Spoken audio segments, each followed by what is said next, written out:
冯仑在《野蛮生长》书中提到，钱是比较有意思的东西，钱是有脚的，有性格的，也是有嗅觉的。钱的性格看似古怪多变，实际有迹可循。一个人琢磨透了钱的性情，离钱就近了。钱是欺软怕硬的。鲁迅早在100年前就剖析过人性。一些人挨过知县老爷的打，被绅士掌过嘴，但他们遇到更弱者时会辱骂，会凌辱。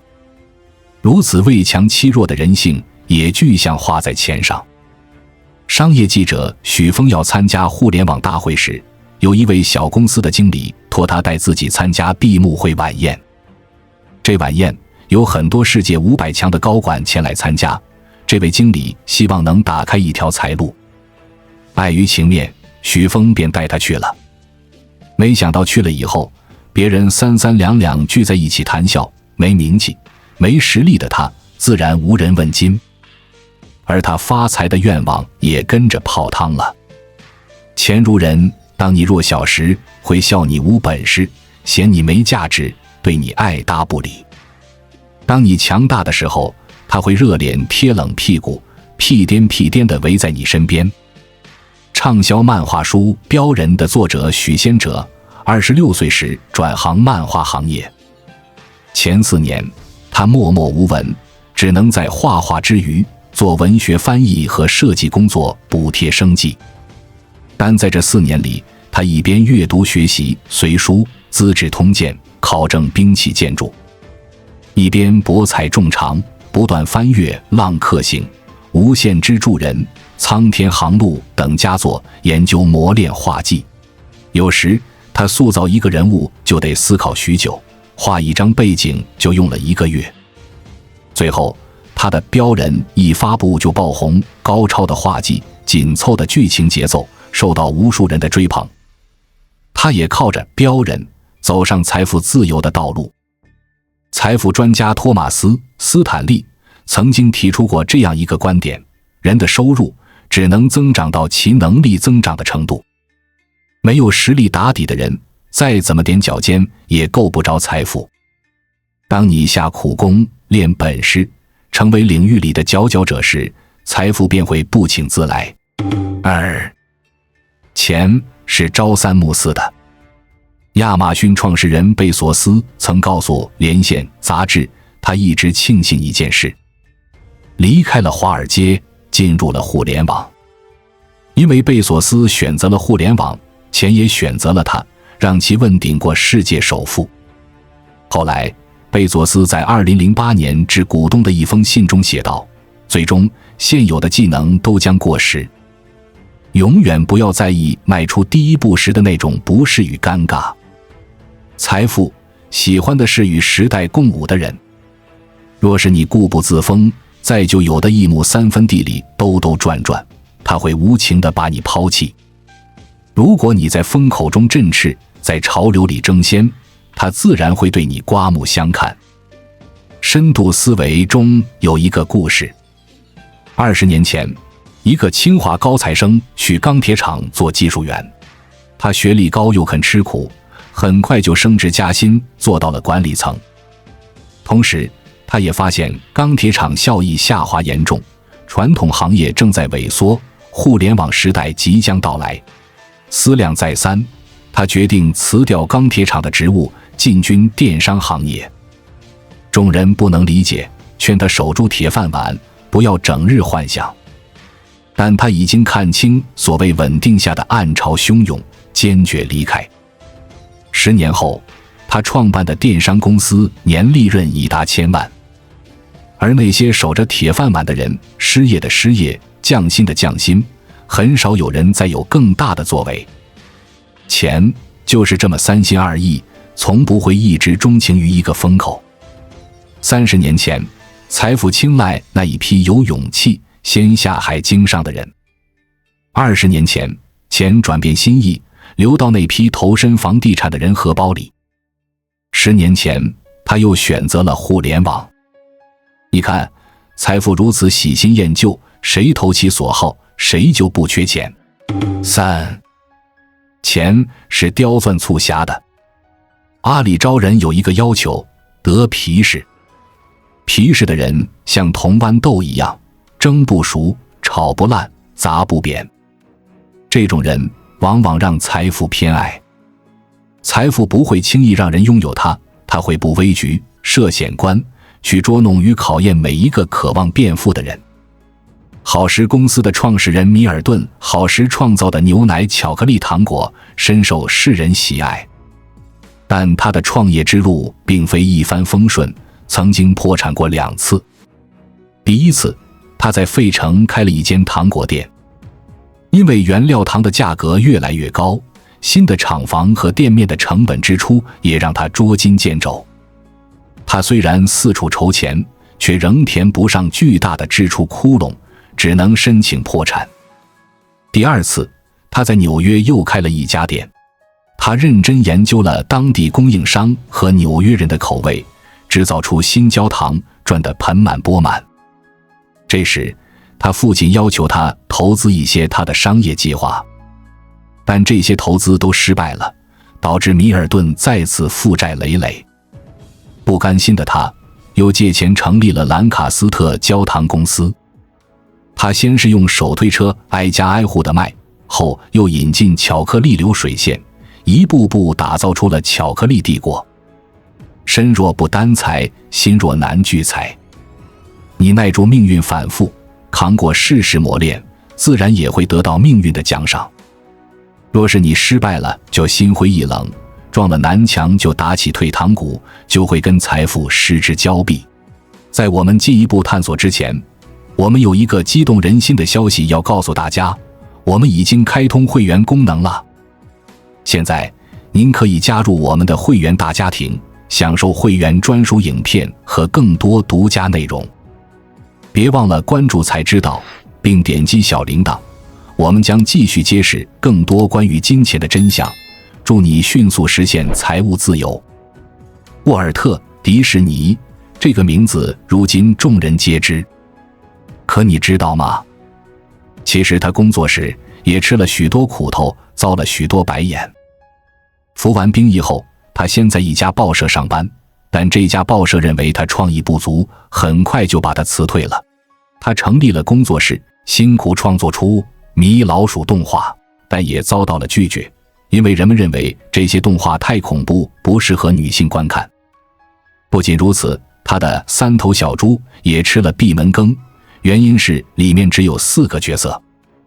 沃尔特没有灰心丧气，继续埋头苦干，这才有了今天的迪士尼公司。烧不死的鸟是凤凰，泥坑爬出来的人是强者。人难免会遇到挫折，跌入低谷，最后能不能爬起来，就得看自身的抗挫力和反弹力。这种对待失败的态度，决定着一个人的财运。钱总是垂青于内心强大的人。作家水木然说过这样一段话：钱是可以流动的，一个地方流到另一个地方，从一个口袋奔向另一个口袋，谁最懂它，谁最值得拥有它，它就流向谁。人这辈子都在跟钱打交道，如果你摸不清他的脾性，讨不了他的欢心，他就不会流进你的口袋里。当你顺着他的性子，财富就会跟着你走。松下幸之助曾经说过，自己的成功之道归因于3点：以前常生病，生活困顿潦倒，而且学历适龄。因为身体不好，所以他特别珍惜时间，总想着在短暂的生命中创出一番事业。因为贫穷潦倒，他不得不十分努力，所以被迫成为一个不会因为一点困难就放弃的人。再加上完全没有学历可言，他只好持续学习，终生不辍，来提升自己的水平。后来他就明白了一个顶级思维：凡事发生，其实皆有利于我。正如生命中那些看似不利的条件，却造就了他的辉煌。人生所有的磨难，换个角度看，其实都是成功的垫脚石。想通了这一点，你就不再惧怕任何困难的来临。逢低谷是老天给你的转机。作家张德芬说，当你脚下的那块安全毯突然被抽走的时候，这是人生的关键时刻。你的反应都一再地左右着你此后的人生格局和布局。许多挫折的来临看似是命运的低谷，但同时也是最佳的转运时期。近2年间，雷军成为公众瞩目的焦点。然而，众人往往只目睹了他闪耀的一面，却鲜少人知道，雷军也曾有过人生的至暗时刻。1996年，26岁的雷军成为金山公司的总经理。原本他以为自己会在这家公司大展拳脚，可很快现实就给了他重重一击。当时，雷军带领团队花费心血研发出一款新的办公软件盘古，可就在盘古发布之后，销量却惨不忍睹。新产品卖不动，老产品 WPS 也在此时遭受市场冲击，金山的收入瞬时锐减。最困难的时候，公司甚至连下个月的工资都发不出来。雷军说，当时有好多个夜晚，他失眠睡不着觉。焦虑中，他只能绝望地看着对面楼的灯光一盏一盏熄灭，再看到天色一点点亮起。为了解决困境，雷军思来想去，决定亲自到一线去卖货。在北京中关村最大的一家软件店，雷军站了数百个小时，嗓子都讲到沙哑。跟客户交流的过程中，他终于搞清楚了盘古卖不出去的原因。用户需要的不是盘古这种高大上的产品，而是真正实用的东西。找到问题根源后，雷军迅速转化思路，后面的金山词霸、金山毒霸等都成了爆品。雷军说，如果没有1996年的这次危机，就没有现在成功的自己。这次经历不仅帮金山活了下去，也成为雷军整个职业生涯一笔宝贵的财富。正所谓经世长智，立世成人。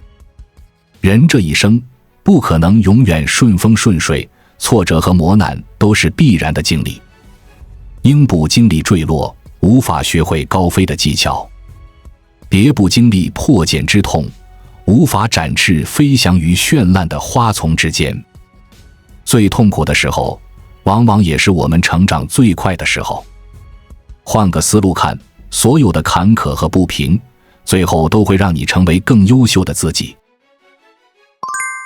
受欺骗是老天对你的提醒。人在年轻的时候总是过分相信真情，直到受过伤、撞过南墙，才发现真情也会惨遭背叛，感情往往敌不过现实。但当你遭受过欺骗，就会明白一个道理：那些烂人破事的出现，其实自有其深意。他们是为了让你看清人性的复杂多面，也是为了让你变得更加聪明。导演贾樟柯年轻的时候，经常当枪手，为别人写电视剧本。有一天，一个老朋友找到他，让他帮忙写一部20集的电视剧。朋友让他放开写，说钱不是问题。贾樟柯埋头写了很久，终于做出了成果。当他兴高采烈地把最后一集剧本交给朋友时，对方却突然翻脸，还骂他是傻 X， 合同也不知道签。话说完，朋友将2箱卖不出去的杯子堆到贾樟柯面前，并对他说：“这杯子我不要了，留给你当稿费吧。”贾樟柯后来回忆说，这些杯子在我的阳台上，我常常看着这些磁石的稿费发呆，它让我对人产生了深深的怀疑。可随着时间的流逝，他终于变得更加成熟。他不再轻易对别人付出真心，也不再感情用事，而是有了成年人的思忖和考量。后来，但凡有人跟他谈合作，他都会提前签署合同，再没有像年轻时那样轻易上当。人生路上，见识人性的险恶固然难受，但未遭受过欺骗，又如何看清这个世界的真相？利益面前，就会明白感情经不起高估，跌落一次就知道人情经不起检验。永远记住，凡是经历，皆是成长。那些受过的伤，吃过的苦，都是为了提升你的心智，让你的余生变得更加从容。遇孤独，是老天对你的考验。毕淑敏曾说，修行的路总是孤独的，因为智慧必然来自孤独。耐不住孤独的人，只能在喧嚣中逐渐沦为平庸之辈。经得住寂寞，抵得住诱惑，才能拥有一番作为。在中国20世纪的画坛，林风眠被许多人誉为是神一般的存在。他当过校长，做过监狱，享受过风光，也经历过落魄，但贯穿他一生的词汇却只有孤独二字。1926年，26岁的林风眠受蔡元培邀请，成为北京国立艺术专科学校的校长。可就在上任之后，无休无止的人际往来却让他厌倦。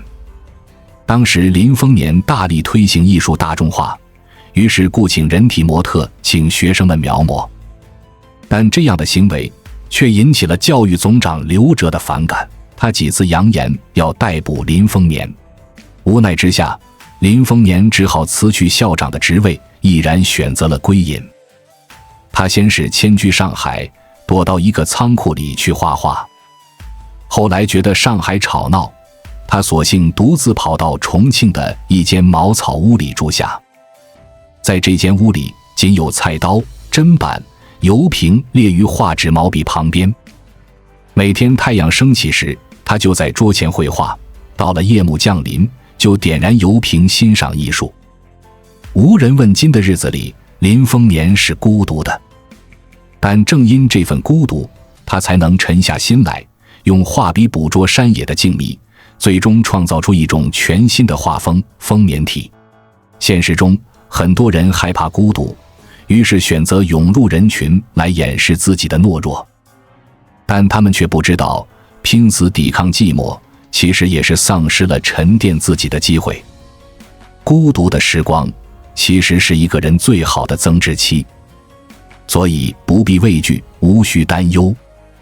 当你能沉浸在自己的孤独中，用力向下扎根，迟早会拥有更加圆满丰盈的人生。曾有人问到圣和夫，为什么那些糟糕的事会发生在我身上？稻盛和夫回答说，上天绝不会给我们一个四平八稳的人生，而是让我们在考验中度过人生。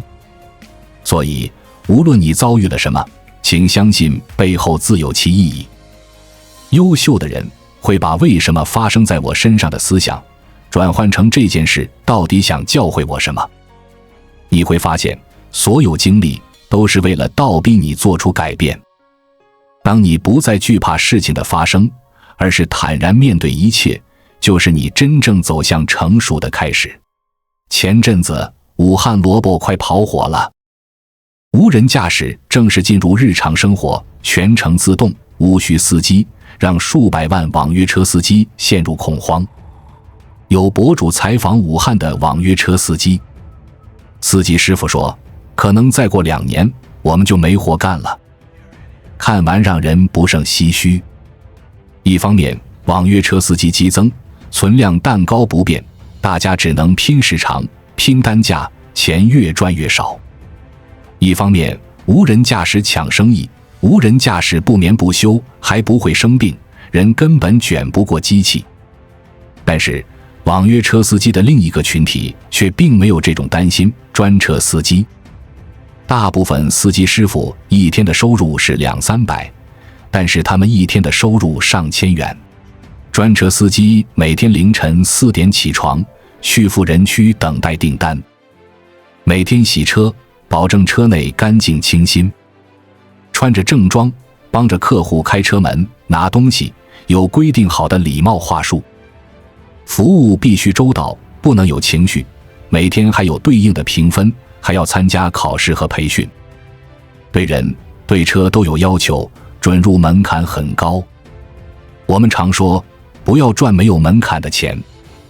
没有门槛就意味着有无穷多的竞争对手，僧多粥少，再努力也是徒劳。不是所有竞争都值得参与，懂得选择才是摆脱内卷的关键。学会找到新的赛道，提高自己的竞争壁垒，才能走出属于自己的路。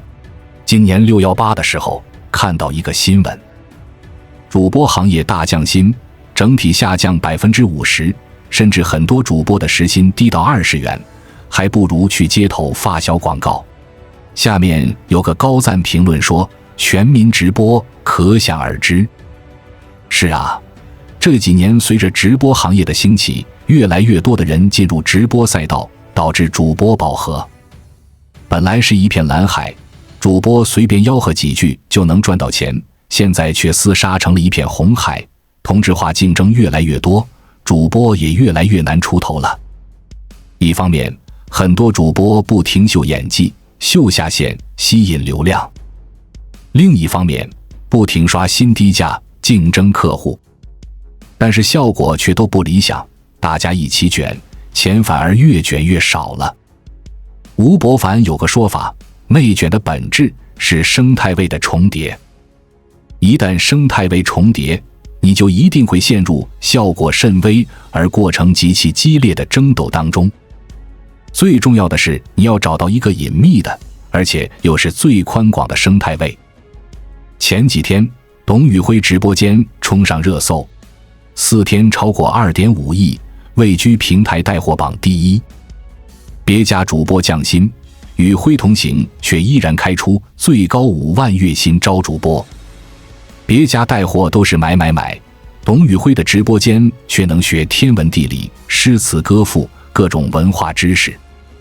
在新疆直播，流量顶峰的时候有几十万人在线，董宇辉却没有带货，反而带着大家一起欣赏日落，感受美景。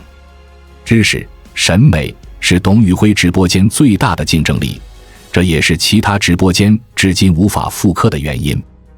不需要吆喝演戏，不需要1、2、3上链接，摆脱同质化竞争之后，董宇辉在自己的赛道上越走越远。文化主播是董宇辉的生态位，也是他的竞争壁垒。罗振宇曾经给低水平内卷下过一个定义：内向演化，低水平的复杂。在一片红海中，所有人处在一种低水平的竞争之中，卷来卷去，越来越累，个体收益越来越低。与其内卷，不如换个思路，换个赛道，找到自己的独特优势，找到自己的生态位，在红海开辟出自己的一片蓝海，才能让自己立于不败之地。我年轻的时候一直很好奇，为什么劳力士的手表这么贵？小小一块手表，甚至能抵得上一辆车、一套房。后来我才知道，这和劳力士当年摆脱低水平内卷的战略有关。1964年，日本人为了举办东京奥运会，发明了一种更加精确的计时工具——石英表。当时德国的机械表行业感觉自己马上就要被取代了。机械表成本太高，价格上根本无法与石英表相比。无论是卷价格还是卷精度，机械表都赢不了。但是出人意料的是，德国的机械表选择了奢侈品的高端路线。当时的男性不戴首饰，遇到一些场合需要贵重物品来标识自己的身份。机械表巧妙地找到了自己生态位，走起了奢侈品的路线。女性看包，男性看表，慢慢成为大家的共识。德国的机械表凭借转型，不仅避开了与石英表的竞争，还让自己的品牌越做越大。杜素娟教授说，与其在内卷痛苦生活，不如在旷野中走出自己的道路。条条大路通罗马。与其和别人挤在一条路上，不如换个方向，换个思路，走出自己的风采。1853年，旧金山发现金矿，无数人奔赴旧金山淘金，但是其中有个人却没有加入淘金大军。相反，他发现淘金者因为工作辛苦，衣服经常磨破，让大家苦不堪言。于是他把一批滞销的帆布做成衣服，卖给淘金者，赚到了人生的第一桶金。这就是牛仔裤品牌李维斯最初的发家故事。不要往人群里挤，不要和大众竞争，而是要想你能为人群提供什么。吴伯凡说，面对低水平竞争，最好的方式是不争。夫为不争，故天下莫能与之争。在内卷中找到其他入口，才能完成人生的蝶变和跃迁，这才是抵抗内卷的终极奥义。创业维艰说，你之所以艰难，往往是因为你从一开始就不假思索地踏上了一个常规的套路。在这个常规的套路里头，你一旦进入，就会发现这里头熙熙攘攘，你付出的努力和你的收益之间形成一种严重的不对等。无论是主播、网约车、外卖员都是如此。我们可以称之为内卷，也可以称之为红海，也可以称之为生态位重叠。如何才能摆脱这种状态？这里给几个建议。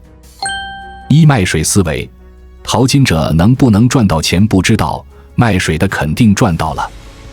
二、小路思维，永远不要跟随大众，人多的大路上是捡不到金子的。三、长板思维，找到自己的优势，热爱才是最强的竞争力。很喜欢一句话，内卷不是战场，而是心灵的迷宫。找到出口，找到自己的方向，人生才能拥有更广阔的天地。关注我，我是才知道，带你解锁更多金钱的真相。